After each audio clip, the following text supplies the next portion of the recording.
Hello everybody. I don't want to waste too much of your precious time, so let's get right into it. Inzektors are part of the Yu-Gi-Oh! Create a Card Project 2020. How cool is that? Now I'm here to tell you why I wouldn't want anything more than these two-legged spy insects to win this awesome competition. And I understand that I will never be able to sway the whole community to vote for them. That's madness. There's just so many great, beautiful waifu archetypes out there that people love. It's just not possible to win the hearts of the Yu-Gi-Oh! Community for some buggy boys. But I'd be damned if I didn't at least try. So what I want to say is, if you're still on the fence on what to vote for, or if none of these archetypes ever really interested you, this video is supposed to give you an idea of why Inzektors could absolutely use some love, and how that would help the insect type as a whole to achieve greatness. First of all though, I want to point out how cool it is that Konami is doing something like this at all. As the years went on and you notice more and more things that make you just scratch your head, be it new card design, short printing and whatnot, it's hard to believe that Konami isn't just about making a quick buck with every set they release, thinking less about the game they're creating in the process. And frankly, they probably still do like money a lot, but events like these really show us that they kinda also care about their community. I mean, they're pretty much letting us design our very own card. I don't know what's more integrating the community than that. So first and foremost, thank you Konami. So insects have obviously been around for a while in Yu-Gi-Oh! And when Konami dug deep into their other archetypes ideas that aren't Dragon's box, sometimes a little dusty folder would fall out containing the next insect archetype. And most of the time, yeah, almost all the time, those would fall flat on their face upon release. Cool ideas, but ultimately too little support for them to stay afloat on the raging seas of the Yu-Gi-Oh! Meta. I mean, just ask the Crawler Discord. But Inzektors were different. Maybe Konami just didn't think this one through, but with Inzektors, they finally released an insect archetype with such explosive powers, swarming capabilities, draw power through them all having the dark attribute. It's an insect player's wet dream. Well, except for the fact that they were one big buggy glass cannon. At the time they came out, Effect Veiler was one of the few big problems they had, but they managed to pull through pretty well until Dragonfly and Hornet were limited. But the years went on and Yu-Gi-Oh! Turned into whatever it is now, causing Konami to finally break the chains of Inzektors and unleashing them onto the world once more. The only problem was, you'd see hand traps left, right and center now, making it almost impossible for our insect spies to get a single decent start. So back to the binder it was. It's sad though, because the cool part about the design of Inzektors was that they kinda picked up a long lost idea that Konami had all the way back when the first insects came out. Equips. You don't need me to tell you that insect armor with laser cannon will ever be meta relevant in the future, but it built the base for this fun idea of a bunch of little bug dudes with mounted laser cannons, and maybe, just maybe, this paved the way for the vision Konami has for insects these days. I mean, just look at Cocoon of Ultra Evolution, which tributes an equipped insect to get you literally any insect from your deck. This card, when it was first released in the second pack of the Legendary Duelist series, was a huge step forward for the insect type as a whole. Not only did it have a fun interaction with Parasite Paranoid from the same release, where you'd infest an opponent's monster just to tribute it and, I don't know, summon a big insect or something, but this card also greased up the Inzektor build a little, turning any two Inzektors into a guaranteed Dragonfly. Things were certainly looking up for us insect players, and there was another glimmer of hope on the horizon. Later that year, in Soul Fusion, Konami bestowed upon us a gift from the heavens. A card so powerful and bursting with odd design and misunderstood rulings, it would shape a new following for insects in Yu-Gi-Oh! Giant Ballpark. This card honestly revitalized my love for the game as a whole, and especially for the insect type. For those out of the loop, remember how I said insect armor with laser cannon will never be relevant? Well, while that still is true, Konami somehow managed to make vanilla insects viable. Vanilla insects.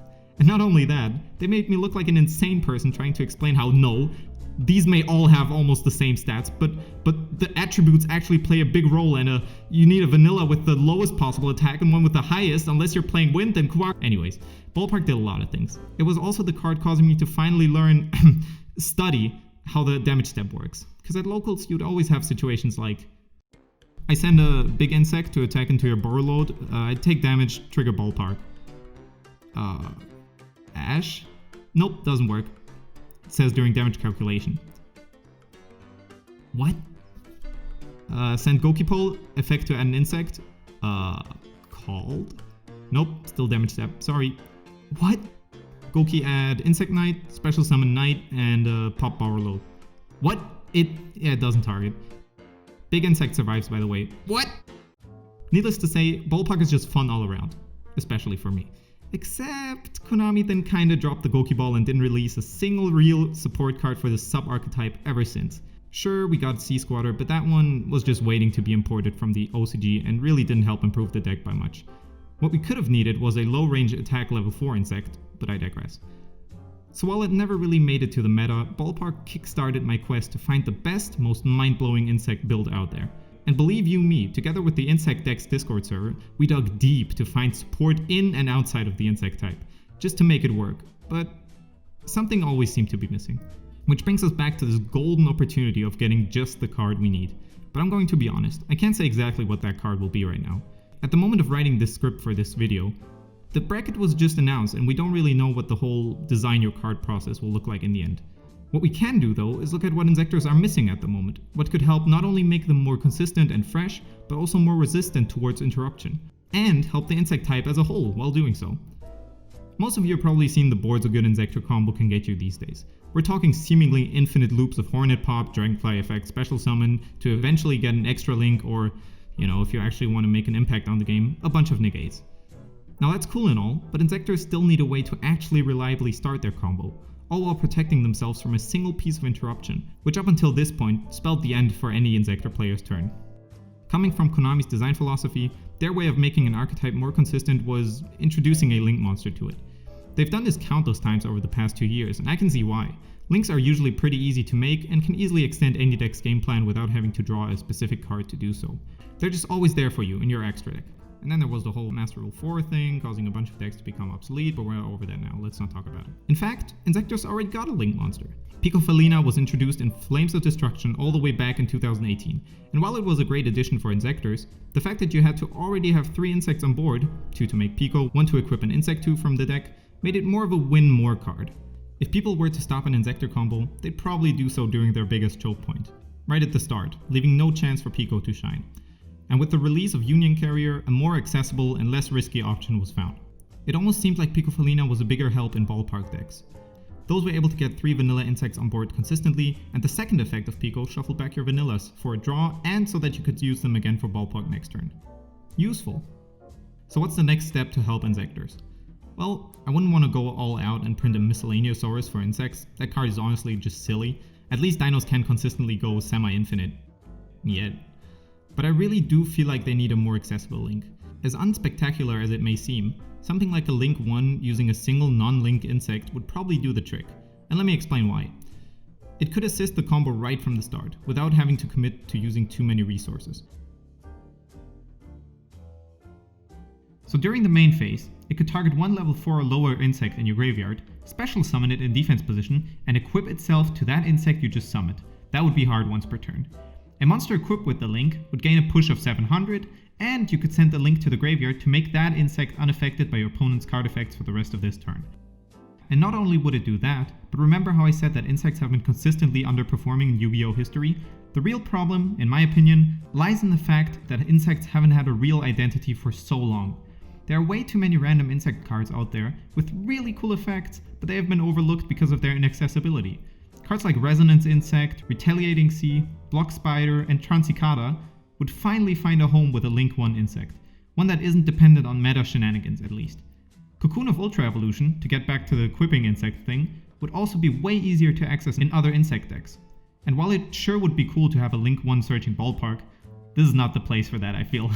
But maybe someday. Maybe someday, ballpark.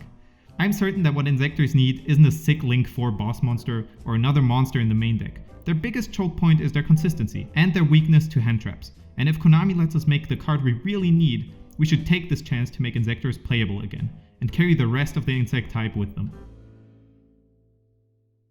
Now if you've listened to me rant about insects in a children's card game for this long, I want to give a big fat thank you to you. As you may be able to tell, I'm pretty passionate about our lovely bugs in Yu-Gi-Oh! And your vote for Inzektors would go so much further than just helping one archetype. So once the voting phase begins, I hope you know what to do. Join the swarm, friend.